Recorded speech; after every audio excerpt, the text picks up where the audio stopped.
Jordan, and welcome to the Sports 2 Show. Today is April 28th, 2021. Today's video, I am live on YouTube like every single video I do, and I'm continuing my series of doing a post-free agency samurai mock draft for each NFL team.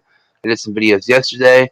I actually did an interview with Broncos legend Carl Mecklenburg, so make sure you go check that out.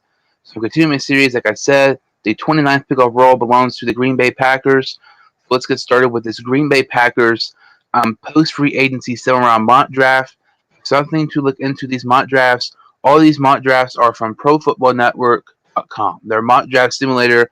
So I do all my mock drafts from that website. I cannot determine what players are available, what players are a reach or they fall or anything like that.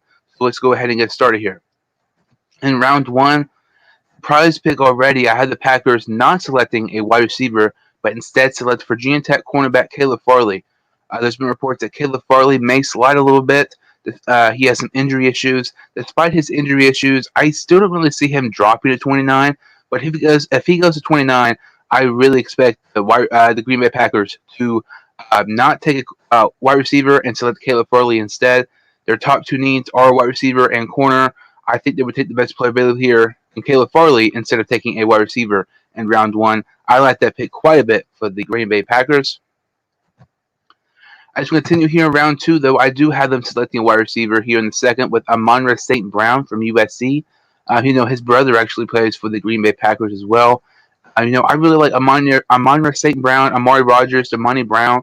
Any three of those wide receivers to me here in round two would be very nice selections for Green Bay, especially since you do not get a wide receiver in round one. And I think so far these first two picks of Green Bay are very, very great picks so far. I know that there's three biggest needs, in my opinion, in no particular order, are corner, wide receiver, and linebacker. And I really expect their first three picks to be those three positions, unless there is a player who is maybe a different position, who is best player available and he drops for whatever reason. So we've already took a corner, we've already took a wide receiver. So in round three, we'll take UNC linebacker Chaz Surratt. Chaz Surratt and Dylan Moses are going to be the best linebackers probably around this pick here. Chaz Surratt is a very interesting story. When he came on campus at UNC, he was actually a very good quarterback. Actually played quarterback a little bit at UNC. A couple years later, switches to a linebacker. Now he's a draft prospect and is expected to be drafted on day two. I think he's going to be the best linebacker here. He's one of the better players available. And, you already got your top three needs and arguably the best player at that team need with each of those picks. So I really think that's a nice pick here by the Packers. As we continue here in round four, they have two fourth-round picks. With their first fourth-round pick, they select Pittsburgh defensive tackle Jalen Twyman. I like this pick a lot. I really think they can use some help on defense, specifically the defensive line. Jalen Twyman, to me, I think is going to be a great player in the NFL. He's been compared to Geno Atkins. He's been compared to Aaron Donald. Both those guys have been some of the best defensive tackles in the past decade or so in the NFL. You look at his style of play, his size. He's very similar to both those players.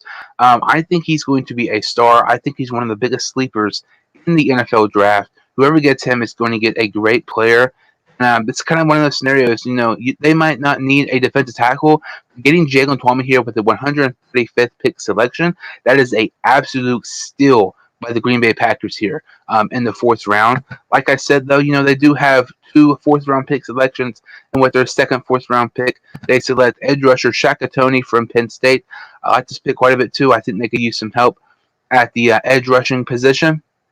This edge class is so talented. They could take an edge rusher, every single round if they wanted to and still get a fantastic player. Shaka Toney is a very nice player. I'm not sure why he's so low on some people's big boards, but I think getting Shaka Toney here is a great pick. As we continue here, they actually have two fifth-round pick selections. With their first fifth-round pick selection, they take another corner. We selected Caleb Farley in round one, but in the fifth, we take a corner Benjamin St.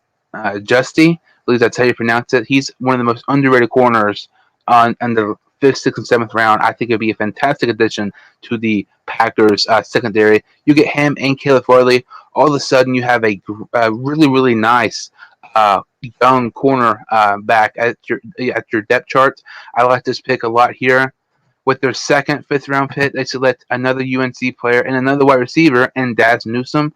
I think getting Daz Newsome here with 178th pick is a steal. I really like Trevon Grimes from Florida as well here. Newsome, he's another player where I don't really understand why he's so low on people's big board. But I mean, you have him, you get Amon-Ra St. Brown, you finally get some young targets for Aaron Rodgers, and somebody for him to throw the ball to aside from Devontae Adams. In the sixth round, they actually have two sixth-round picks, and with their first sixth-round pick, they select Iowa offense tackle Alaric Jackson. He's going to be one of the best players available here. This is not really a team need; it's just one of the best players available. When it goes to the sixth and seventh round, you always should take best player available instead of a team need because they're much more likely to make the team and have an impact on your team. So we'll like this pick here in the sixth. Like I said, they have two sixth-round picks. With their second sixth-round pick, they select another best player available. That is Pittsburgh safety Paris Ford. They don't really need safety. I think they maybe could use a little bit of safety depth though. But I think getting Paris Ford here, he's definitely going to be one of the best players available. You can get more depth at your secondary. I think this is a pretty nice pickup for Green Bay. And they have one final selection here in the seventh round. They select Arkansas State wide receiver Jonathan Adams Jr. I know this makes them having three wide receivers, in this draft. But Jonathan Adams Jr. to me, I know they selected two wide receivers, and Daz Newsome and Amon-Ra St. Brown. But Jonathan Adams Jr. is just too good of a player to pass up here. There's 259 picks in the NFL draft. It's 256. So you may not get him. Maybe he signs with somebody else, the undrafted free agent. I think he's extremely underrated. He had a phenomenal game last season against Kansas State, where Arkansas State actually beat Kansas State.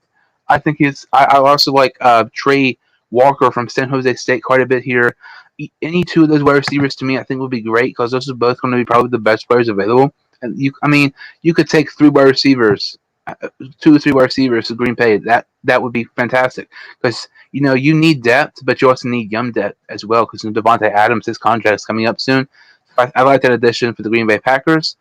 This was my Green Bay Packers post-free agency summer round mock draft. I will go over these picks here one more time.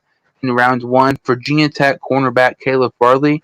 In round 2, USC wide receiver Amon-Ra St. Brown. In round 3, linebacker from UNC Chaz Surratt. And round 4, they take defensive tackle from Pittsburgh Jalen Twyman. Also, round 4, they select Penn State edge rusher Shaq Toney. And round 5, they select cornerback Benjamin St. Justy. Also, in round 5, they select UNC wide receiver Daz Newsome. In round 6, they select Iowa offensive tackle Alaric Jackson. Also, in round 6, they select Pittsburgh safety Paris Ford. In the 7th round pick, and in their last pick of the draft, they select Arkansas State wide receiver Jonathan Adams Jr. Thank you all so much for listening. If you like this video and subscribe to my channel, I would greatly appreciate it. And I will see you next time on the Sports 2 Hein Show.